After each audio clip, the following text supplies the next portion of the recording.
So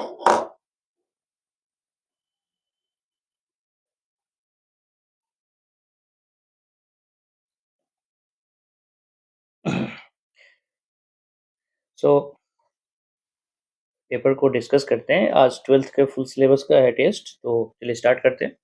so question number 46, the van't factor i for an electrolyte which undergoes dissociation and association in solvent are respectively are. अब देखो, जब भी dissociation होगा तो number of particles increase होता है, और जब एसोसिएशन होता है तो नंबर ऑफ पार्टिकल्स डिक्रीज होता है। और जब नंबर ऑफ पार्टिकल्स इंक्रीज होगा तो आई फैक्टर जो होता है वो ग्रेटर देन 1 होता है। तो ये कब होगा? जब डिसोसिएशन होगा। और आई फैक्टर लेस देन 1 होता है जब क्या होता है? एसोसिएशन होता है।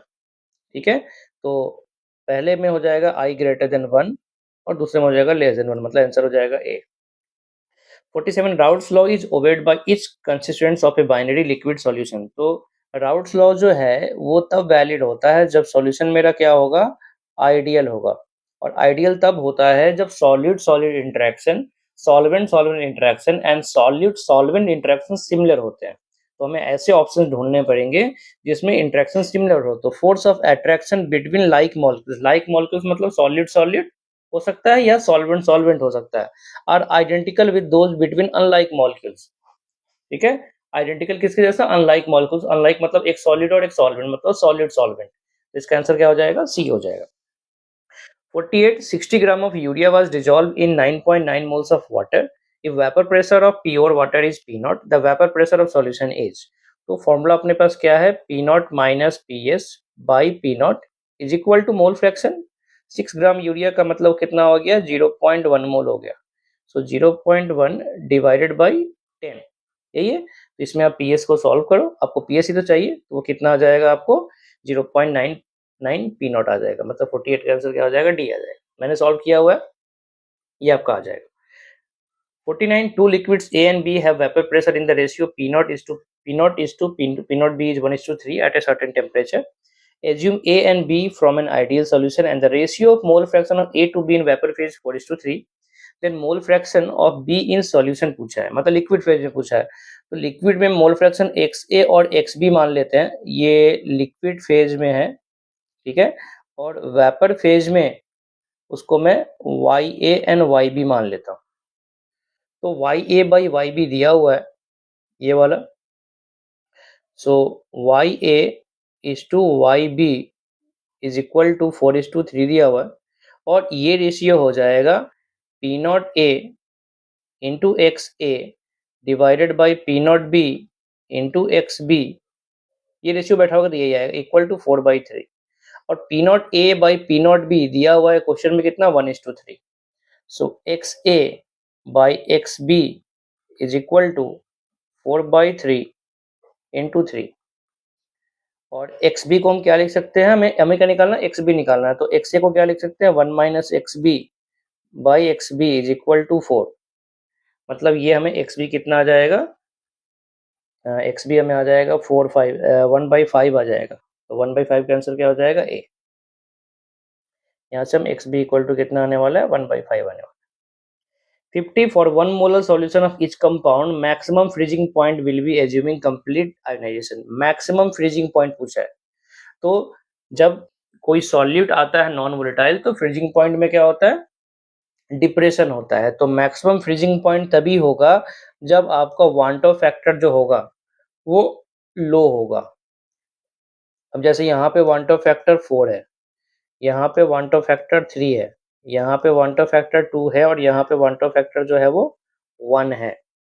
तो जितना आपका नंबर ऑफ पार्टिकल्स कम होगा उतना आपका डेल्टा TF कम होगा, मतलब रिलेटिवली आपका फ्रीजिंग पॉइंट ज़्यादा होगा। ठीक है, because depression in freezing point होता है। जब आई फैक्टर ज़्यादा होगा तो डेल्टा TF ज़्यादा होगा, और जब डेल्टा TF ज़्यादा होगा तो आपका फ्रीजिंग पॉइंट नीचे चला जाएगा, माइनस में चला जाएगा। इसलिए इसका आंसर क्या बनेगा? डी बनेगा। 51, electrolytic conduction is due to movement of ions के कारण होता है। ठीक है, जो कि मेटालिक होते हैं वो इलेक्ट्रॉन्स के कारण होते हैं। 52, if x is the specific resistance. अब देखो इसका यूनिट देखो क्या लिखा है? Siemens per centimetre siemens inverse लिखा हुआ है। मतलब ये जो है कापा का उल्टा है। सो कापा इज इक्वल टू 1/x है। ठीक है, तब जाके ये सीमेंस पर सेंटीमीटर होगा। And the electrolytic solution Y is the molarity दिया हुआ है, तो डेल्टा एम पूछा है, तो डेल्टा एम क्या होता है, कापा इंटू 1000/m, कापा हो गया 1/x इंटू 1000 और मोलारिटी दिया हो गया y, तो 1000/xy, आंसर क्या हो जाएगा C. 53 the limiting equivalent conductivity of NaCl, KCl and KBr are this and this.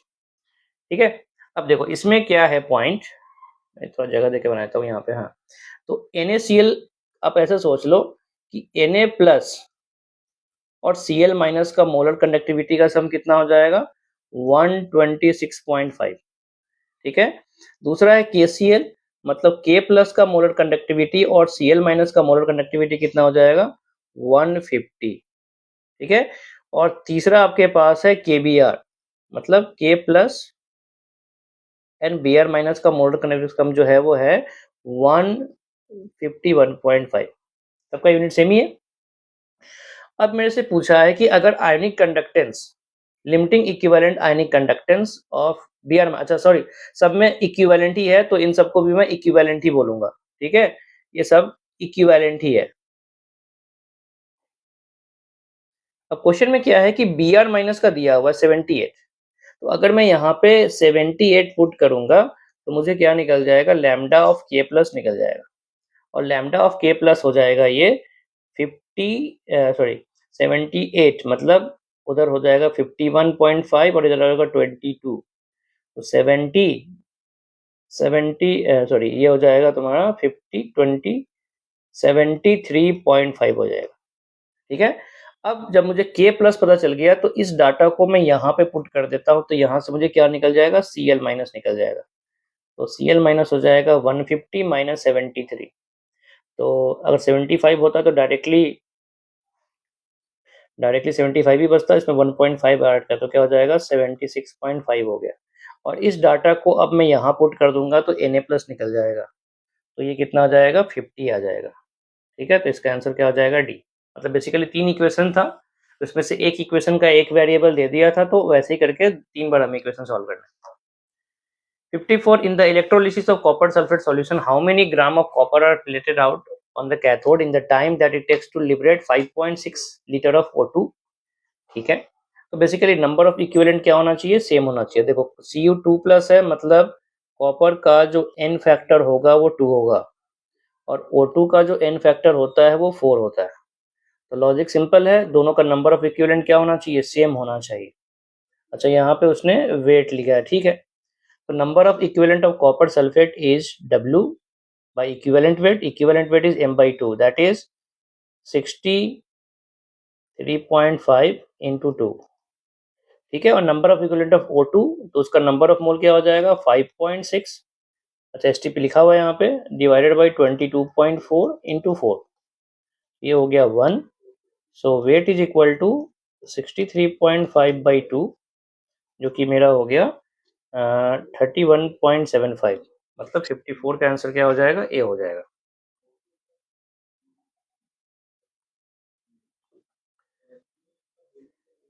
ठीक है, 55 in the aqueous solution containing 1 molar each of Au3 plus this electrolyte generator, the value of standard potential are with increasing voltage the sequence of deposition।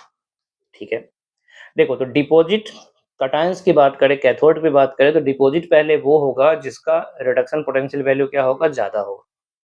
सबसे high value कौन है, 1.5, तो सबसे पहले with increasing voltage sequence of deposition. ठीक है, तो सबसे पहले कौन डिपोजिट होगा, गोल्ड, और उसके बाद कौन है, सिल्वर, उसके बाद कौन है, कॉपर, और सबसे लास्ट में कौन जाएगा, लिथियम। तो गोल्ड, सिल्वर, कॉपर, लिथियम, ये आंसर होना चाहिए 55 का आंसर डी होना चाहिए।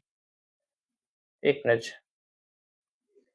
The value of standard this with increasing the sequence of deposition made on the cathode will be, ये दोनों तो सेम ही है।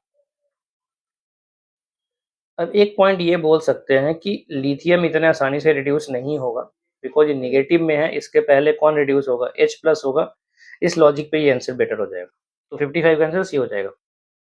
अगर सी नहीं होता तो डी को चूज कर लेते हैं, लेकिन डी से बेटर सी है, बिकॉज वो निगेटिव है, उससे पहले तो H प्लस लिखना पड़ेगा, हाइड्रोजन लिखना पड़ेगा। 56 E not for Cl2 this is E not for Cl।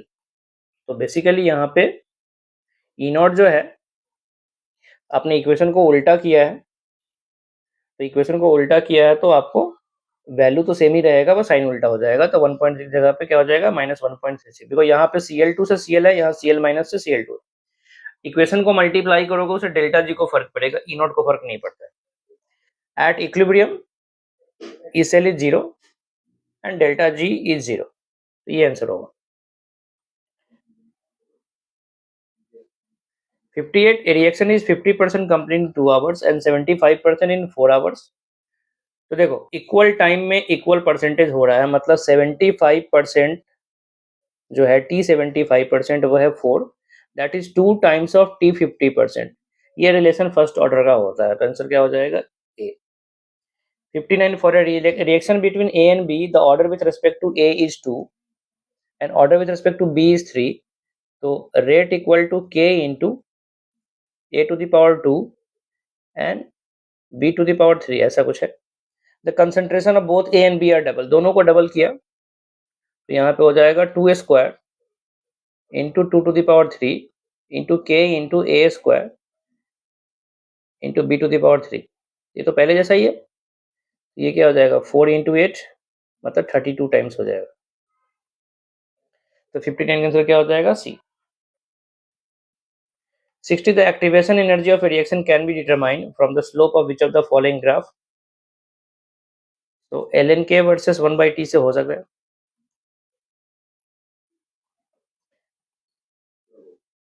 इसका तो डायरेक्टली ये वाला इक्वेशन बैठा लो, k equal to a into ln k equal to ln a minus A by R T. तो आपका स्लोप क्या हो जाएगा माइनस ए बाई आर हो जाएगा, इसे निकाल सकते हो। In a zero order reaction for every 10 degree C rise of temperature rate is doubled if the temperature is increase from 10 to 100। 10 to 100 का मतलब हो गया 90 डिग्री, मतलब 9 times. So 2 to the power 9 times rate आपका double हो जाएगा। And 2 to the power 9 times को मैं ऐसा लिख देता हूँ, 2 to the power 5 जो होता है वो 32 होता है, तो 2 to the power 6 क्या हो जाएगा 64 हो जाएगा, 2 to the power 7 128 हो जाएगा, 2 to the power 8 256 हो जाएगा, एंड 2 to the power 9 जो हो जाएगा वो 512 हो जाएगा। तो ये आंसर हो जाएगा 61 का आंसर बी हो जाएगा। For a chemical reaction the correct option is -dN2/dt is 2 into, गलत, ये हाफ होना चाहिए था, -हाफ DNS3, ये सही है। 3H2 ये 1/3 होना चाहिए था, गलत। हाफ नहीं, NH3 का ये वाला प्लस होना चाहिए था, तब सारा सही होता, तो ये भी गलत है। आंसर क्या हो जाएगा B. Which of the following oxidation state is common for all lanthanides +3, बहुत जनरल स्टेटमेंट है। Electronic configuration of a transition element X in this is what is atomic number. So argon के बाद 3d5 है, ठीक है, इन +3 oxidation state. तो इसका normal क्या रहा होगा आर्गन, पहले तो 4s2 आएगा और 3d6, 3 इलेक्ट्रॉन को ऐड करना तो पहले 4s में ऐड किया, तो आर्गन हो गया 18, 18 + 2 20, 26 होना चाहिए, तो 64 का आंसर बी हो गया। 65 although zirconium belongs to 4d series and Hofmann to 5d, even they have so similar physical and chemical property। Lanthanide contraction के कारण होता है, और लेंथेनाइट कॉन्ट्रैक्शन में उनका साइज क्या होता है ऑलमोस्ट सिमिलर होता है, तो both have similar atomic radius. Answer क्या हो जाएगा सी हो जाएगा। 66 gadolinium belongs to 4f series, its atomic number is 64, which of the following is the correct electronic configuration gadolinium। देखो मैं बोलता हूँ गैडोलिनियम, लास्ट बार क्वेश्चन भी आया था नीट में, तो इसके लिए कौन सा जाएगा जेनॉन जाएगा, मतलब 54 जाएगा, फिर जाएगा 6s2, ठीक है, तो 54 + 2 कितना हो गया 56, फिर क्या हो जाएगा 5d1 एंड 4f7, ये ऐसा बनना चाहिए। हाफ फील्ड वाले में F8 नहीं मिलता है लेंथेनाइट सीरीज में, तो 60 का आंसर क्या हो जाएगा A. 67 which of the following is not expected to be ligand. NO में नाइट्रोजन के पास लोन पेयर होगा, NH4+ में लोन पेयर नहीं है तो ये नहीं होगा, इसमें नाइट्रोजन पे लोन पेयर है होगा, यहाँ भी लोन पेयर है, यहाँ से भी हो जाता, और इसमें कार्बन के पास लोन पेयर है तो यहाँ भी होगा, तो आंसर क्या हो जाएगा B. EDTA is a polydentate सही है, चिलेटिंग भी सही है, फ्लेक्सीडेंटेड भी है। फ्लेक्सीडेंटेड उसको बोलते हैं जितने भी पॉलीडेंटेड लिगेंड्स है एक्सेप्ट बाइडेंटेड उनको हम फ्लेक्सीडेंटेड बोलते हो, और EDTA तो हेक्साडेंटेड है। तो आंसर क्या हो जाएगा? All of this. 69 the IUPAC name of PTNH3 3 Br NO2 Cl this. ठीक है, नाम लिखते हैं। तो सबसे पहले लिखो ट्राइअमाइन, यहाँ पे है, यहाँ पे है, यहाँ पे है, यहाँ सब में है। ठीक है, उसके बाद आ जाएगा ब्रोमो, क्लोरो नहीं आएगा, ब्रोमो आएगा, क्लोरो नहीं आएगा, क्लोरो नहीं आएगा, bromo, chloro, nitro, platinum, four chloride, ये आंसर होगा। 70 which of the following can not act as electrolyte. Electrolyte की तरह काम वो नहीं करेगा जो आयंस प्रोड्यूस नहीं करेगा। और इसको वर्नर्स कोऑर्डिनेशन थ्योरी से दिखाया तो यहाँ पे हमें 4 आयंस मिलेंगे, 4 आयंस मिलेंगे। तो मैं नंबर ऑफ आयंस लिखता हूँ, यहाँ पे हमें 3 आयंस मिलेगा, यहाँ पे हमें 2 आयंस मिलेगा, और यहाँ पे हमें 0 आयंस मिलेगा। तो यही आंसर होगा। 71 what is the oxidation number of Fe in this. ठीक है, तो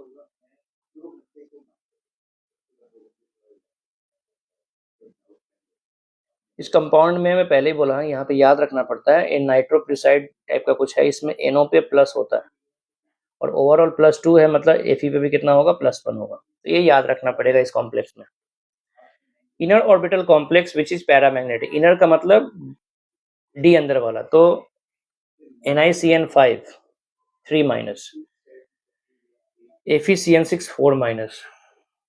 पैरामैग्नेटिक कुछ है, चलो यहाँ देखते हैं। Ni हो गया मेरा कहाँ पे? NiCN5 है, लेकिन तो DsP3 बन पाता तो देखते हैं। तो Ni हो गया यहाँ पे +2। तो Ni अगर +2 में है तो ये हो जाएगा आर्गन 3D8। ठीक है, अब 3D8 में स्ट्रॉन्ग फील्ड लिगेंड है,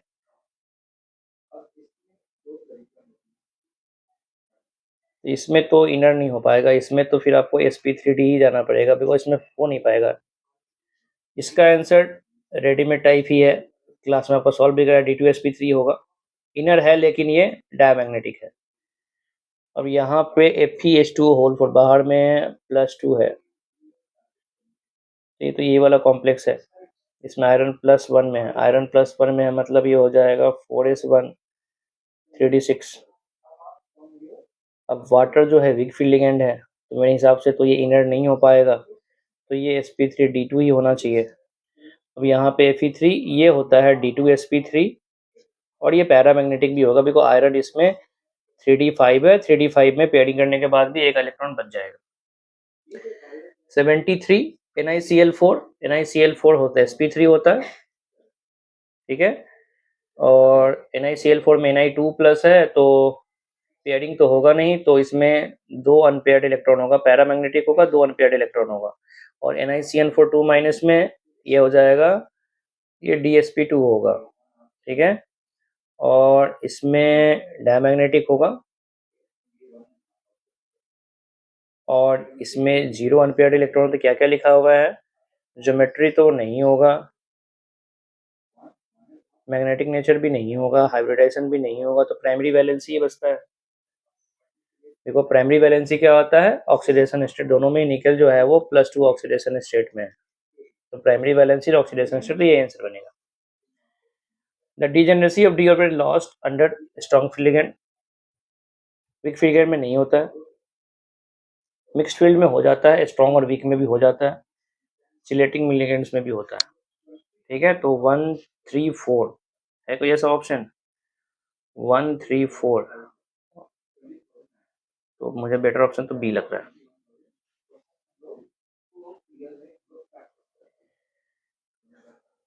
इसका आंसर दिया है सी, 74 का आंसर सी दिया है। वीक फील्ड लिगेंड में डीजेनरेसी ब्रेक तो नहीं होता है। ठीक है, वीक फील्ड लिगेंड में कभी कभार पेयरिंग होता है, बट वो एक्सेप्शनल केस है, जनरलाइज तो उसको नहीं करेंगे, तो मेरे हिसाब से इसका आंसर बी होना चाहिए। ठीक है, वीक फील्ड में हम डीजेनरेसी ब्रेक करने की बात नहीं करेंगे। मैं तो नहीं मानता कि वीक फील्ड में डीजेनरेसी को कहीं भी नहीं लिखा हुआ है ऐसा, एक्सेप्शनल है, वाटर कहीं कहीं पे कर देता है, तो उसको हम रूल तो नहीं बनाएंगे। तो डीजेनरेसी स्ट्रॉन्ग में होता है, स्ट्रॉन्ग प्लस वीक में हो जाता है, और साइक्लिक लिगेंड्स में होता है जो साइक्लिक रिंग बनाते हैं। इसका बेस्ट ऑप्शन होना चाहिए था 1 3 एंड 4। लेकिन वो कहीं दिखाई नहीं दे रहा, इसलिए मैं 1 और 2 को 1 और 3 को चूज, अरे बी तो ऐसे भी नहीं होगा, सॉरी मैंने गलत चूज कर दिया है। इसका आंसर है 1, 3 एंड 4। अब इसका कोई ऑप्शन तो दिखाई नहीं दे रहा, 2 नहीं होगा, सब में 2 डाला है, फिर तो ये बोनस हो गया। 75 the order of reactivity following alcohol with halogen acid, मतलब एचएक्स की बात कर रहा है ये, मतलब लुकास टेस्ट की बात कर रहा है, SN1 की बात कर रहा है, कार्बोकेटाइन की स्टेबिलिटी की बात कर रहा है। तो ये 1 डिग्री है, ये 2 डिग्री है, ये 3 डिग्री है, तो आंसर क्या हो जाएगा, सी, बी और ए, आंसर हो जाएगा B. 76 identify the compound in the following reaction, अब ये क्या करेगा, डाइजोनियम बनाएगा, ठीक है। फिर इसमें आपने क्या डाल दिया, सैंडमेयर रिएक्शन, तो यहाँ पे क्या आ जाएगा, क्लोरोबेंजीन आ जाएगा। तो 76 का आंसर क्या हो जाएगा, ए। 77 विच of the following is halogen exchange reaction, halogen exchange reaction में क्या होता है, एक हैलोजन को हटा के दूसरा हैलोजन आता है, तो RX प्लस NaI, ये हैलोजन एक्सचेंज है, जिसको हम क्या बोलते हैं, फिंकेल्स्टन रिएक्शन बोलते हैं। इसमें कोई हैलोजन ही नहीं है, तो ये नहीं होगा। इसमें आप OH को हटा के लाओ, ये भी नहीं होगा और ये भी नहीं होगा, तो आंसर क्या बन जाएगा, A. 78 a primary alkyl halide, a primary alkyl halide would prefer to undergo, क्या होगा, प्राइमरी जनरली क्या जाता है, SN2 जाता है, तो 78 का आंसर क्या हो जाएगा, B. 79 in the given reaction PHMgBr plus G2O, PhD, because ये एसिड है और ग्रिग्नार्ड है, तो यहाँ पे पीएच में डी आना चाहिए, तो यही आंसर होगा। 79 का आंसर क्या हो जाएगा, डी। 80 अब ये है एल्डिहाइड, ये एल्डिहाइड CH3MgBr, ठीक है। अब इसने कुछ लिखा नहीं है, तो मान के चलेंगे। देखो क्या हो सकता है, या तो एक कोई रिएक्ट करेगा या दोनों रिएक्ट करेगा, यही तो है।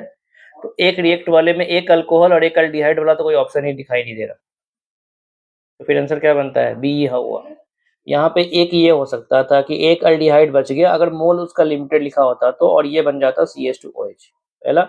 दूसरा है कि दोनों ने रिएक्शन कर लिया, तो ये CH2OH और ये CH2OH, ठीक है। सॉरी, एक CH3 भी आएगा, यहाँ पे भी CH3 आएगा, तो बेस्ट ऑप्शन क्या बनता है, बी बनता है। 81 arrange in decreasing order of SN2 reaction, तो SN2 में क्या होता है, 1 degree greater than 2 degree greater than 3 degree, सबसे आगे कौन होता है, मिथाइल, तो PQRS, ये होगा आंसर, PQRS। 81 का आंसर क्या हो जाएगा, B. 82 E2 elimination in the above reaction maximum Sadza product, मतलब more substituted will be obtained when X is। अब देखो हॉफमैन प्रोडक्ट तब बनता है जब फ्लोरीन होता है, बाकी जितना बेटर लिविंग ग्रुप होगा, जितना बेटर लिविंग ग्रुप होगा उतना सैडजा प्रोडक्ट ज्यादा होगा, तो सबसे बेटर लिविंग ग्रुप कौन होता है, आयोडीन होता है, तो आंसर क्या हो जाएगा, ए। 83 monochlorination of टॉलिन in sunlight followed by hydrolysis aqueous NaOH, देखो तो टॉलिन है, टॉलिन में मोनोक्लोरिनेशन किया, Cl2 लाइट किया, तो ये क्या बन जाएगा, CH2Cl बन जाएगा, बेंजाइल क्लोराइड। और फिर उस पे एक्वस NaOH डाला, मतलब एक्वस KOH डाला, तो ये क्या बन जाएगा, Cl के जगह पे CH2OH हो जाएगा, मतलब बेंजाइल अल्कोहल हो जाएगा। तो ऑर्थोक्रिसॉल नहीं, मेटाक्रिसॉल नहीं, 2,4 डाइहाइड्रोक्सीटोलिन नहीं, बेंजाइल अल्कोहल, ये आंसर है। 83 का answer D. 84 what is the correct order of reactivity alcohol in the following reaction,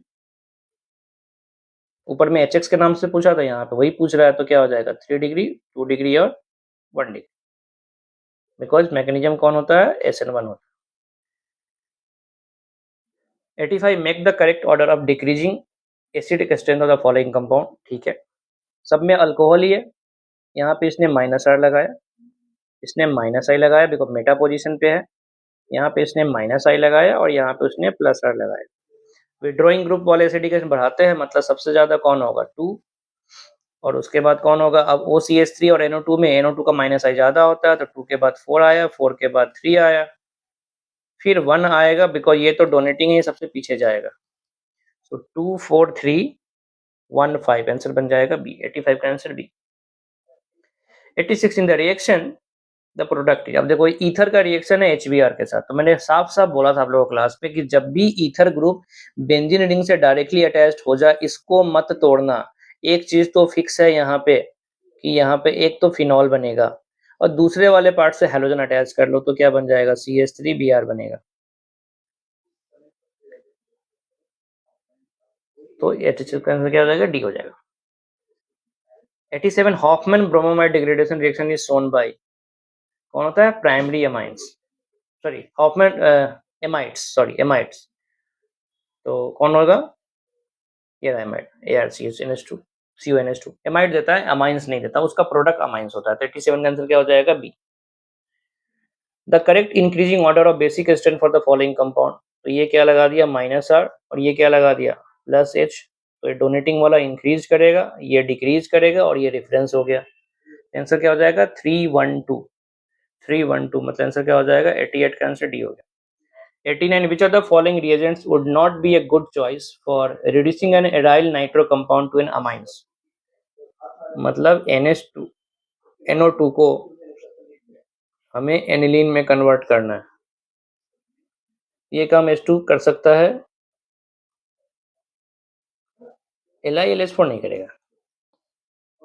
NO2 को NH2 में LiLH4 नहीं करता, ये एमाइड्स को अमाइंस में कन्वर्ट करता है, LiLH4 नहीं करेगा।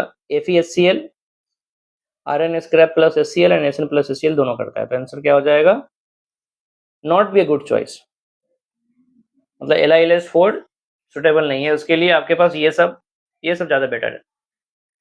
90 aniline when diazotized in cold and when treated with NN diethyl aniline, ठीक है, एनिलीन को डायजोनियम में कन्वर्ट किया है तो डायजोनियम है, और उसके बाद रिएक्शन कराए NN डाइमिथाइल एनिलीन से,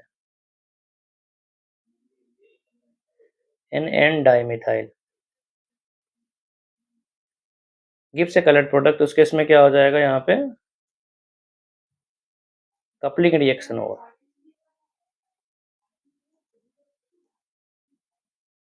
ऐसा बनेगा। तो देखो यहाँ पे NH2 तो नहीं है, ये है, ये आंसर होगा 90 का आंसर भी हो जाएगा। तो ये था आज का सॉल्यूशन, बाकी अब फुल टेस्ट होगा तो नेक्स्ट वीडियो में मिलते हैं फुल टेस्ट के सॉल्यूशन के साथ। पढ़ते रहिए, कुछ ना कुछ अच्छा ही होगा। Thank you.